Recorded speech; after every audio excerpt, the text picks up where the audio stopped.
noite, minha amiga, meu amigo da Fraternidade Espírita Irmã Sheila. Tudo bem? Eu sou o professor Danilo Cruz, sou trabalhador do Centro Espírita Paulo e Estevão e estou aqui hoje para nós conversarmos um pouco a respeito de um texto retirado do livro Amor Imbatível Amor, de Joana de Ângeles, psicografado por Divaldo Pereira Franco. Para iniciarmos o nosso trabalho, eu convido a todos que nós possamos fazer um momento de oração. Vamos então buscando aquietar nossas almas, fechando os nossos olhos e abrindo os nossos corações.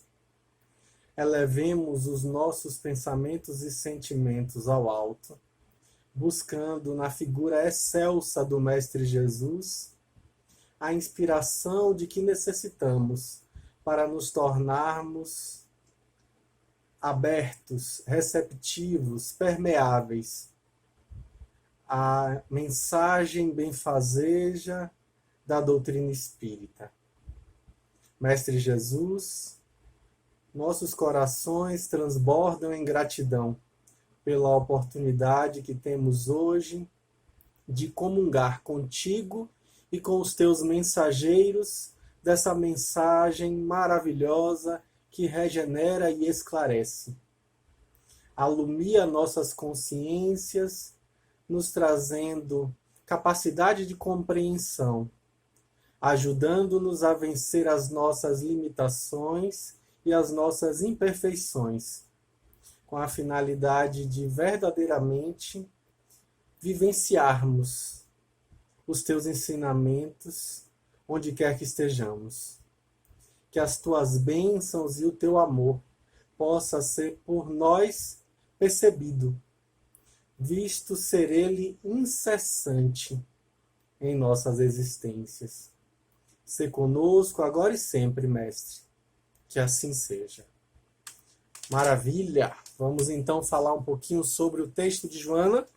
Bom, é um texto que compõe o livro Amor Imbatível Amor, mais especificamente estamos falando do capítulo 11 do livro, um livro maravilhoso, um livro que eu recomendo volta e meia às pessoas que leiam, que faz parte da série psicológica de Joana e que com certeza traz contribuições incríveis para as nossas reflexões.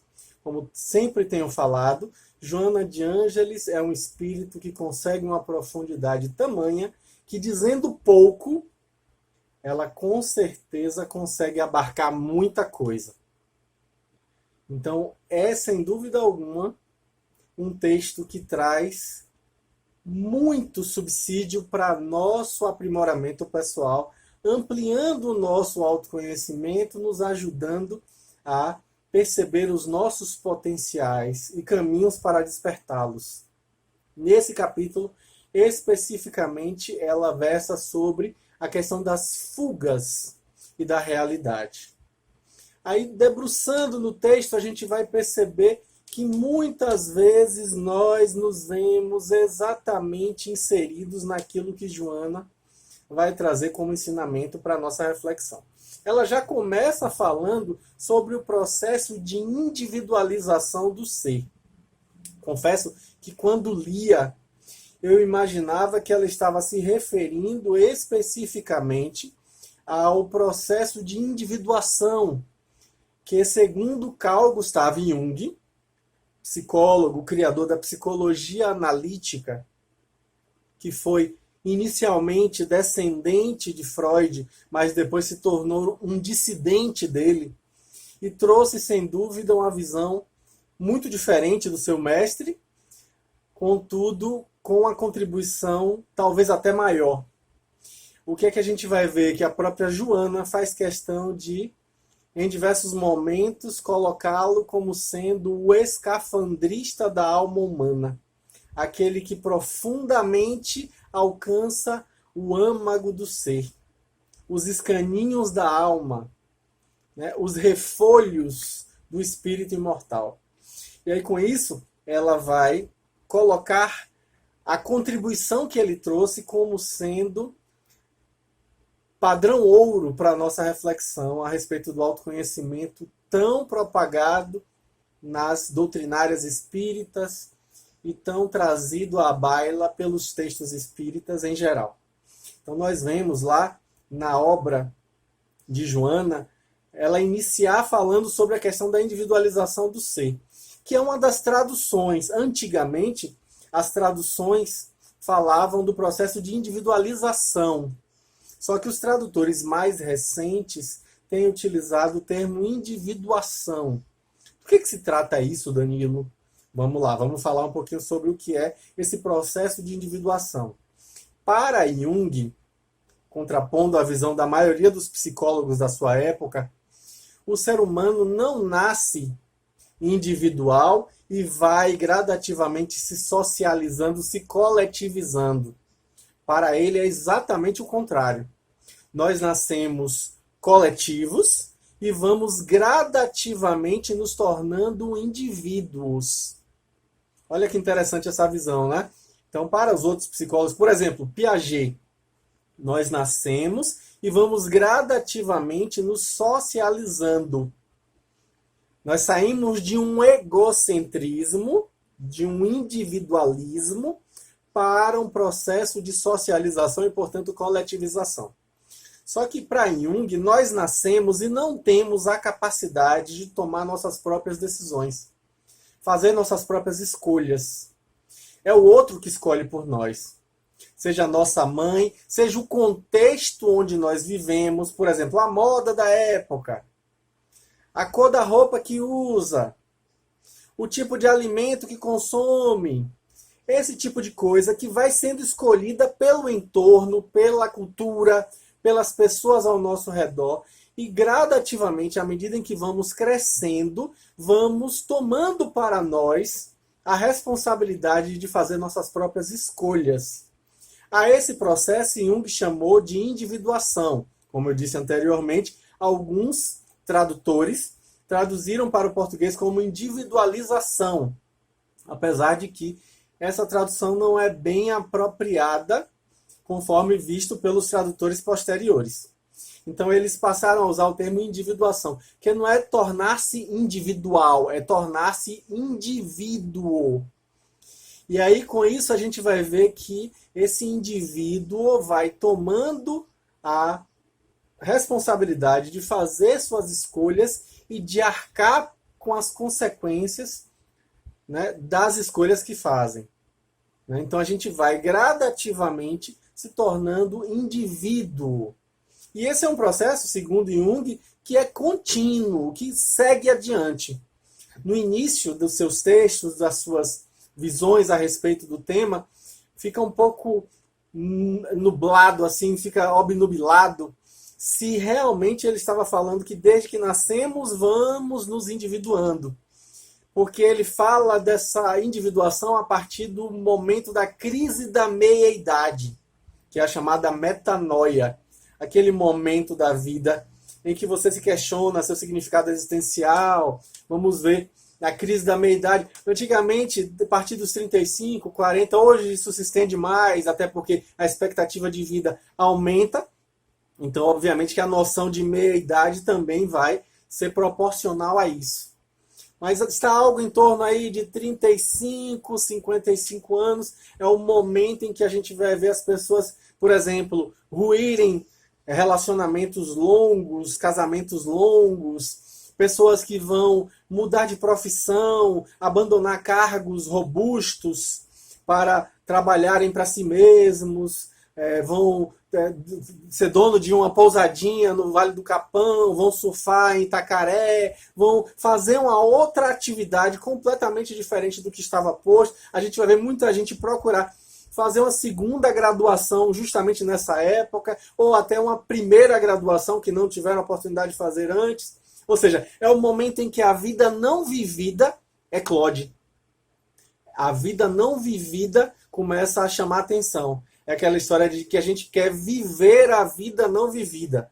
Aí por isso a gente vai ver pessoas rompendo relacionamentos e querendo viver, por exemplo, um novo relacionamento com uma pessoa muito mais nova. Ou então a gente vai ver pessoas mudando a orientação sexual, pessoas mudando de religião, de expressão da religiosidade, da espiritualidade.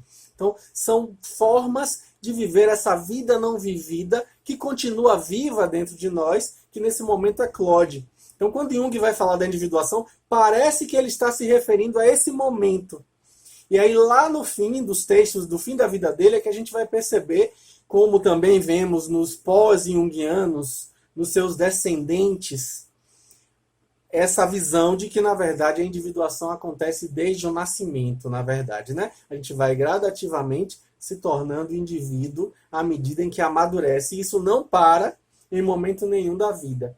Então, com isso, a gente vai ver que essa visão de Joana parece mais trazer esse olhar da individuação. Ela vai falar desse processo e vai falar que justamente nós vamos gradativamente chegando à importância do ego. É interessante a gente ver isso, porque Jung, em diversos textos, vai colocar também que o ego, essa noção que a gente tem de nós mesmos, né? A visão que eu tenho de mim mesmo, é o centro da consciência, usando uma terminologia bem junguiana, né? Que é o ego, que é nessa matriz de identidade, para Jung é o arquétipo mais novo de todos. É a última conquista psicológica da espécie humana, foi o ego, essa noção que a gente tem de si. Porque gradativamente a gente vai vendo que essa noção vai se tornando cada vez mais robusta, a ponto de alguns autores chegarem a dizer que vivemos hoje a era do ego. A visão em que o ego está em voga. A gente vai perceber que o foco no ego está realmente bastante exacerbado. E aí Joana vai colocar o quê? Que a questão desse ego, essa noção que a gente tem de si, esse olhar que tem para si, essa matriz de identidade, essa forma como nós reagimos às circunstâncias do ambiente, que são as personas que protegem o ego, na verdade, tudo isso no âmbito da consciência, referem-se ao desejo que nós temos de dominar o nosso ambiente, de nos dominar e dominar o ambiente. Esse suposto domínio, porque na verdade não é um domínio, né? A gente sabe que eu sempre falo isso nas palestras, sempre falo isso para meus alunos, nos cursos que eu dou, nas faculdades que eu ensino, que não dá para a gente controlar as coisas ao nosso redor. Né? Aquela história do relaxe, nada está sob controle. Não dá, a gente não tem como controlar tudo ao nosso redor. Normalmente a gente consegue controlar nossas próprias emoções, quanto mais o nosso ambiente, quanto mais dominar esse ambiente. E aí, Joana vai falar justamente isso, que esse desejo de domínio do ambiente, que a gente quer ter controle. E eu brinco falando sempre também, né? Quando vou falar sobre essa questão da personalidade controladora, que só se descontrola quem controla. Então, muito cuidado com essa noção de controle, porque a gente muitas vezes não vê que o descontrole, aí por exemplo, da crise de pânico, a situação de descontrole emocional, que a gente tem medo de morrer, tem medo de enlouquecer, por exemplo, ou até da labirintite, que a gente se desequilibra porque fica tentando estar ali o tempo inteiro completamente equilibrado, de uma maneira metafórica, né? Então, quando a gente vai perceber que a gente não tem a condição de controlar absolutamente nada, porque o controle está acima de nós, gradativamente vamos aceitando humildemente as nossas limitações. Mas, infelizmente, isso não é uma coisa comum hoje em dia. As pessoas querem dominar tudo ali ao redor, inclusive o domínio do corpo. E Joana de Ângeles vai falar exatamente isso, nesse desejo infantil, imaturo, de dominar até mesmo o próprio corpo, nós esquecemos de incluir o fato de que o corpo é transitório e frágil. Precisamos levar em consideração que o corpo tem leis próprias. Então, quando temos esse desejo de controle, acabamos nos esquecendo da transitoriedade e da fragilidade do corpo. Então é importantíssimo que a gente consiga, aos poucos, revendo essa visão, usando palavras de Joana, egotista, porque esse desejo de controle do corpo é um egotismo, é um foco egótico. E Joana é bem clara com isso, ela diz: esse desejo está fadado ao fracasso. Porque nós, obviamente, vamos nos frustrar por não conseguirmos controlar o corpo. Não dá para controlar as próprias emoções. A respiração, ela diz assim, a respiração, a absorção dos fluidos, a gente quer controlar até batimento cardíaco, a espessura dos vasos sanguíneos. E aí ela deixa bem claro que essa sensação de frustração invariavelmente nos leva a um sentimento depressivo. A depressão por conta de uma desilusão. Falo sempre nas minhas palestras que é terrível a gente viver uma desilusão, não é verdade? Não é ruim viver uma desilusão, gente? É muito ruim, né? Viver uma desilusão? Não, não é não. É maravilhoso. É muito bom viver uma desilusão. É melhor do que viver iludido. É melhor viver uma desilusão do que viver alimentando uma ilusão. Não faz sentido querer viver alimentando uma ilusão. Então é melhor viver uma desilusão do que viver iludido. É importantíssimo que a gente vá gradativamente aceitando a realidade como ela é, do que ficar investindo em fugas psicológicas que nos impedem de enxergar as coisas como são. Certa feita perguntaram ao atual Dalai Lama o que seria o Nirvana tão buscado pelos budistas. E ele respondeu: Nirvana é ver as coisas exatamente como elas são. Nossa, como isso é difícil, hein? Como é difícil ver as coisas exatamente como elas são. Porque, infelizmente, nós seguimos ainda vendo as coisas como nós somos. Nós vemos as coisas com as nossas lentes, com as nossas limitações, com as nossas dificuldades. Iludidos, né, com as lentes que nós usamos muitas vezes completamente opacas, completamente distorcidas. E aí com isso a gente vai ver que nós temos que fazer um contraponto, que, como diz Joana, a mente tem uma natureza metafísica, enquanto que o corpo tem uma natureza física, ponderável. São coisas diferentes. É como se fosse, fazendo um paralelo aqui, o hardware do computador, que é o equipamento bruto, duro, ali aquela máquina que você pode tocar, tangível, ponderável. E em contraposição, o software do computador, o aplicativo, o sistema operacional, o programa. Pois bem, ali não é algo ponderável que você pode tocar. É um programinha que roda dentro do hardware e a gente tem aqueles resultados. Então, a mente tem essa característica do aplicativo, do programa, do imponderável, enquanto que o corpo tem a visão do ponderável, do tocável, do concreto. E aí Joana vai colocar que diante disso aí a gente vai ver que a mente deseja ter uma soberania. Quando eu li isso, eu me lembrei de um material estudado muito pelos alquimistas medievais, que eles tinham uma siglazinha, né? Que hoje em dia, inclusive, a maçonaria se utiliza bastante, mas infelizmente muitos maçons não sabem o que realmente significa essa sigla. Acham que significa uma outra coisa, que é interessante, mas seria um pouquinho diferente, mas aí eles interpretam de uma maneira diferente. Mas a sigla é MICTMR. A gente vê muitas vezes em carros de maçons essa sigla. MICTMR. Na verdade, a sigla significa, usando a terminologia mais antiga, que é a alquímica, é mens incorpore tantum molem redit. O que é que significa isso, gente? A mente rege a grande massa corpórea, fazendo a tradução livre do latim para o português. Então, na verdade, o significado disso quer dizer o quê? A visão espiritualista de que é a mente que é superior ao corpo, porque ela sobrevive ao corpo. É como o casulo de onde sai a borboleta. A borboleta é o objetivo do casulo. Então, nesse olhar, a gente vai perceber que muitas vezes nós, numa visão egotista, acabamos tendo um olhar imaturo sobre o processo e achamos que a mente por sobreviver ao corpo, consegue controlá-lo completamente. E aí Joana vai colocar que, obviamente, a gente não consegue controlar. E nesse desejo inconsciente de controlar, a gente se frustra, não consegue controlar, não tem como controlar. A gente passa a desejar extinguir aquilo que não consegue governar.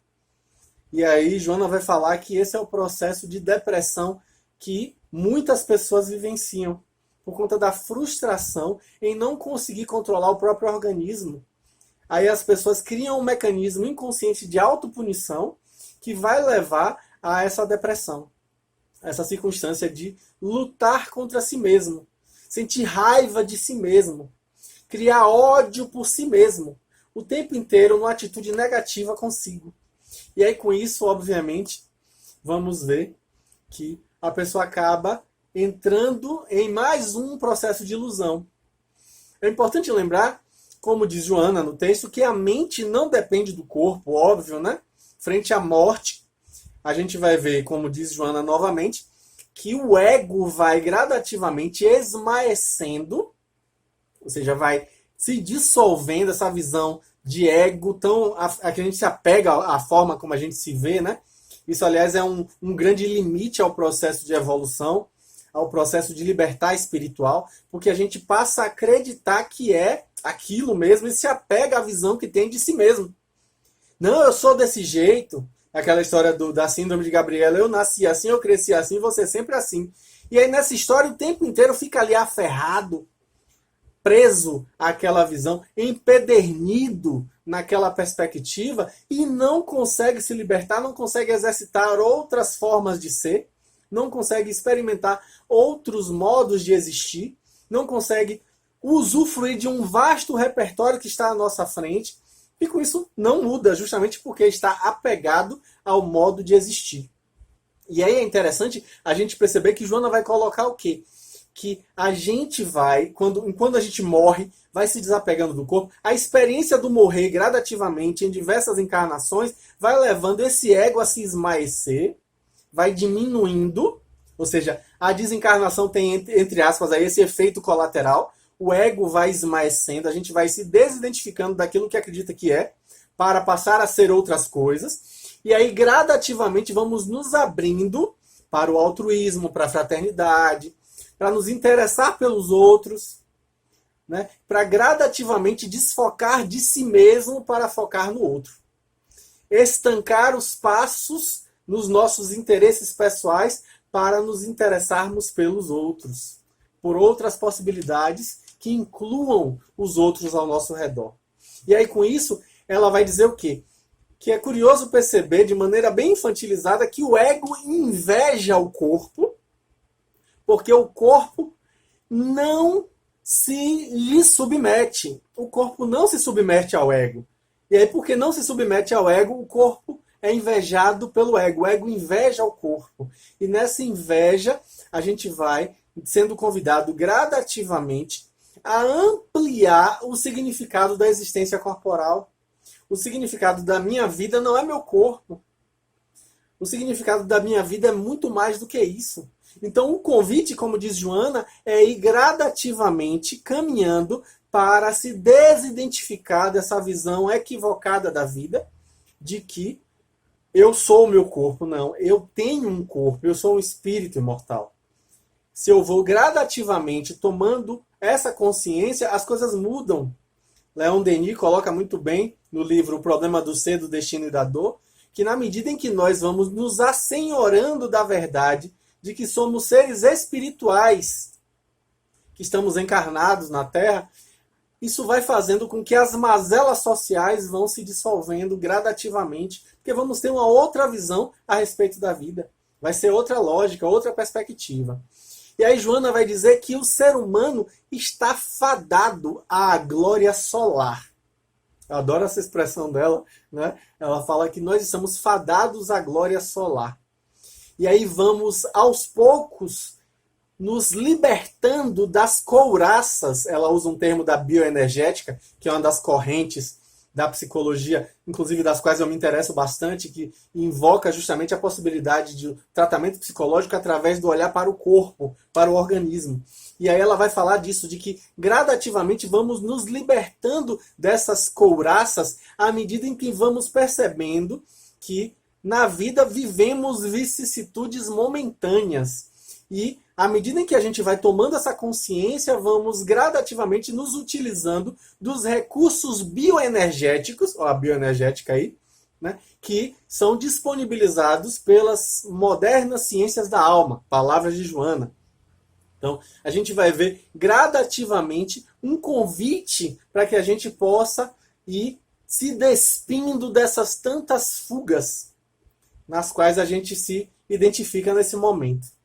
Vemos tantas pessoas, eu vejo isso muito no consultório e atualmente atendendo muitas pessoas online, eu vejo isso gradativamente crescendo, né? Pessoas que se aferram, por exemplo, no jogo para fugir da realidade, na comida para tentar suprir aqui com o paladar, com a enervação dessa orofaringe, essa cavidade oral. A gente vai vendo gradativamente as pessoas querendo experimentar sensações, como se estivessem fugindo de uma suposta monotonia ou algo que o valha. Então a gente vai ver, por exemplo, pessoas se aferrando a jogos, a sexo, viciados em sexo.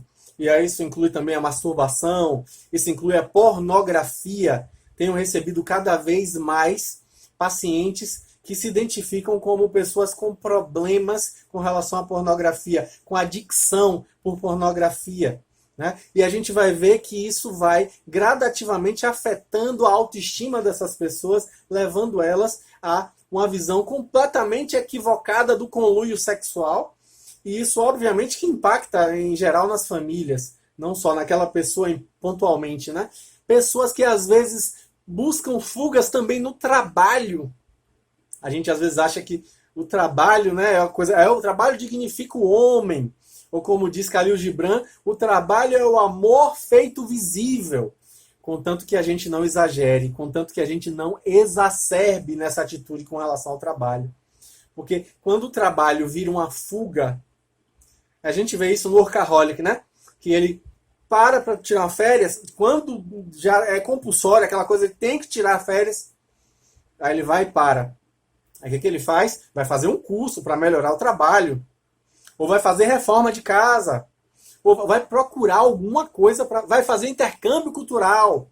Vai fazer alguma coisa para ocupar o tempo e não ter momento nenhum de mente parada, porque não consegue.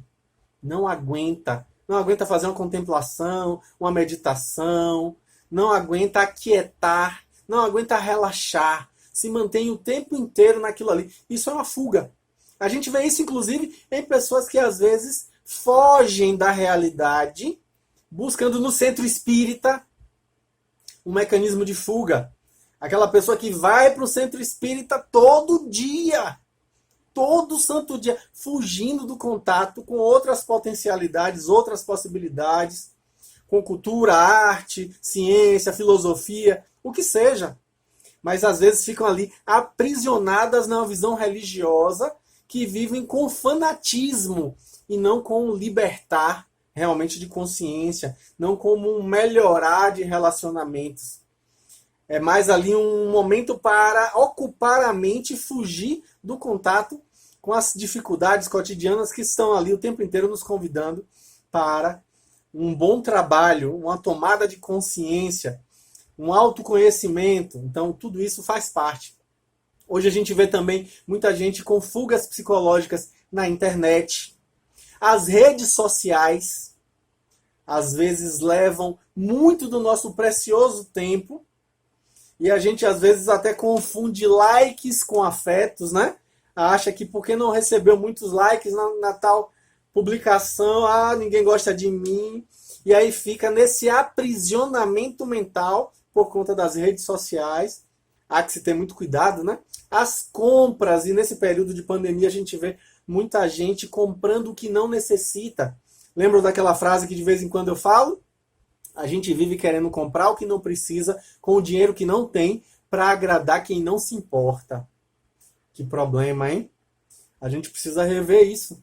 Hoje em dia tenho visto também muita gente viciada, sabe em quê? Investimento. Ah, vai estudar da bolsa, vai estudar todas as formas possíveis de investir o dinheiro e fica ali o tempo inteiro. E eu vejo que parece que existe uma espécie de padrão. As pessoas têm cada vez mais se viciado em situações de riscos. Riscos. O jogo representa o risco, né? A questão do risco. Às vezes, malhar. Se vicia em malhar, em fazer atividade física. Às vezes fica compulsivo. Uma coisa exacerbada, demasiada. Mostrando ali um traço de fuga psicológica. A gente vê também pessoas que estão completamente aprisionadas em viver prazer. Ah, mas isso me dá prazer. Como se a vida fosse só sentir prazer o tempo inteiro. E aí eu vejo muitas pessoas agora viciadas em romance. Ai, tem que ter um romance, tem que ter uma coisa. Aí eu vejo o casamento desmoronando, porque supostamente apareceu um novo romance e simplesmente a pessoa abdicou daquilo que havia tido como compromisso para poder viver um tal romance. As pessoas estão viciadas em intensidade.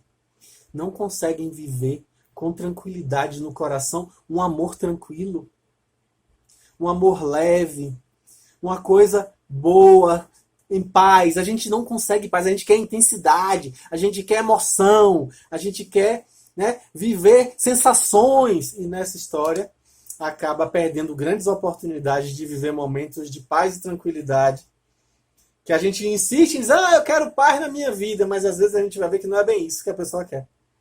Está completamente presa a uma visão ilusória da existência, levando em consideração a visão de que a vida é apenas prazer, apenas sensação, é apenas intensidade, se esquecendo que a gente precisa ir gradativamente se alinhando com a visão mais tranquila, pacífica, não passiva, mas pacífica da vida. Né? Nos tornarmos pacificadores, isso faz toda a diferença.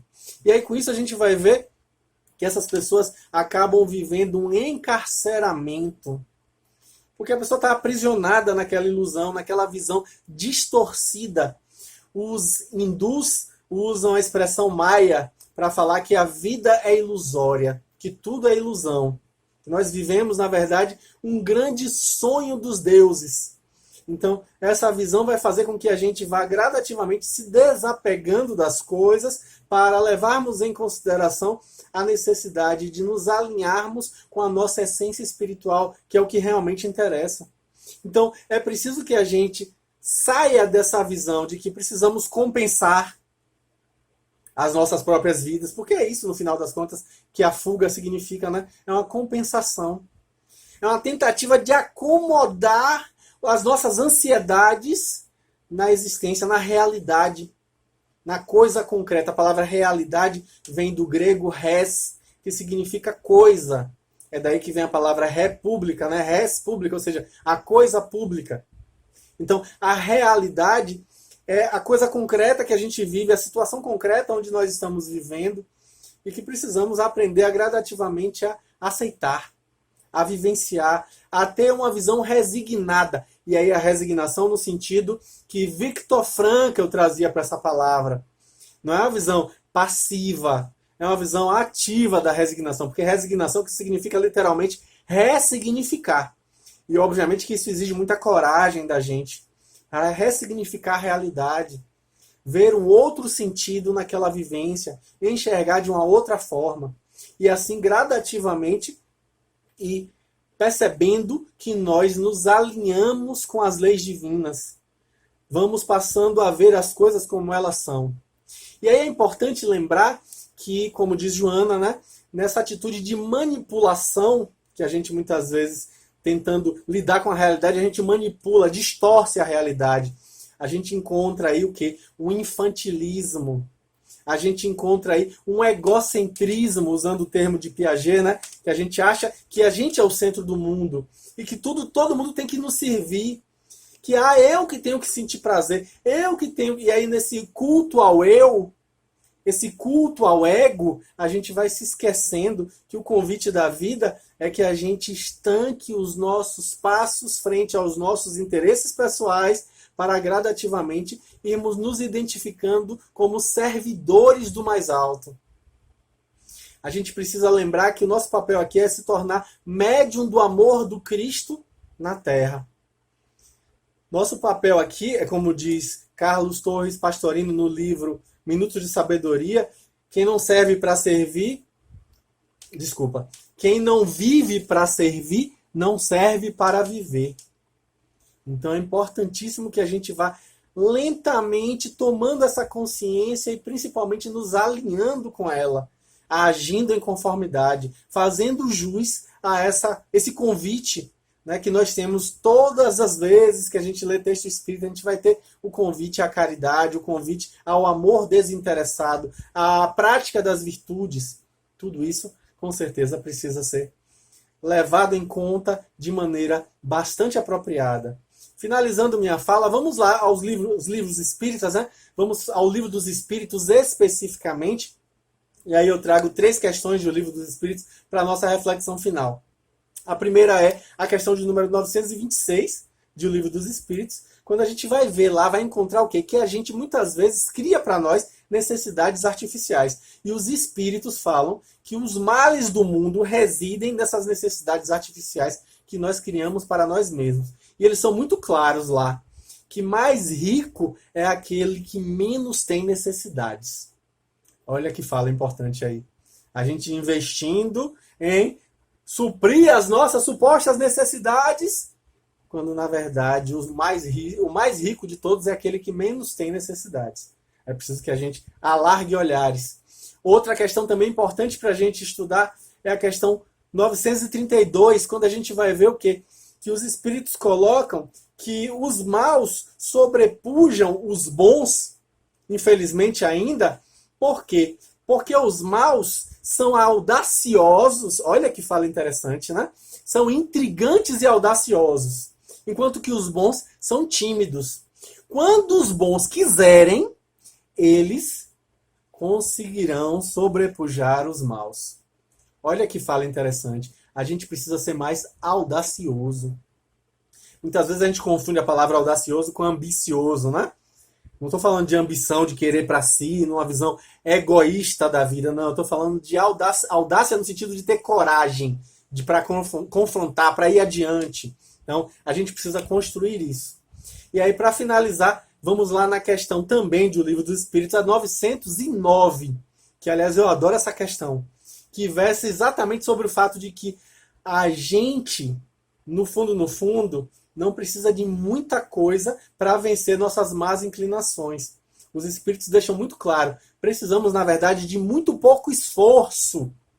A gente acha que para melhorar como pessoa, vencer as imperfeições, a gente precisa de muita... Não, eles deixam bem claro, pouco esforço é suficiente para vencer as nossas más tendências. E eles vão mais além. Eles dizem o quê? Que o problema do ser humano é que a maioria não tem vontade. Falta vontade para isso. A gente ainda se compraz com as nossas limitações, com as nossas imperfeições. Então, que a gente saiba usar melhor a nossa vontade para vencer as ilusões e conseguir suplantá-las. E, com certeza, integrar a realidade, que é o que realmente interessa. Bom, essa era a mensagem da noite de hoje. Eu espero ter contribuído. E deixo um grande abraço para vocês e convido para a gente finalizar com a prece de encerramento. Vamos novamente buscar aquela postura originária de oração, elevando os nossos pensamentos e sentimentos. Senhor Deus, nós lhe agradecemos pelas oportunidades que tivemos hoje de refletir sobre as nossas vidas, pelos convites que temos hoje e sempre de buscarmos nos alinhar com as suas leis. Abençoa os sinceros propósitos que agora abraçamos de nos tornarmos pessoas mais conscientes, de nos tornarmos verdadeiramente teus discípulos onde quer que estejamos. Que as tuas bênçãos possam ser espalhadas, possam ser multiplicadas por nossas mãos. Que o teu amor possa ser sentido na nossa presença. e que os nossos olhos reflitam o brilho da inspiração que o Senhor nos traz. Sei conosco agora e sempre, Senhor. Que assim seja. Grande abraço, pessoal, e até a próxima. Com fé em Deus.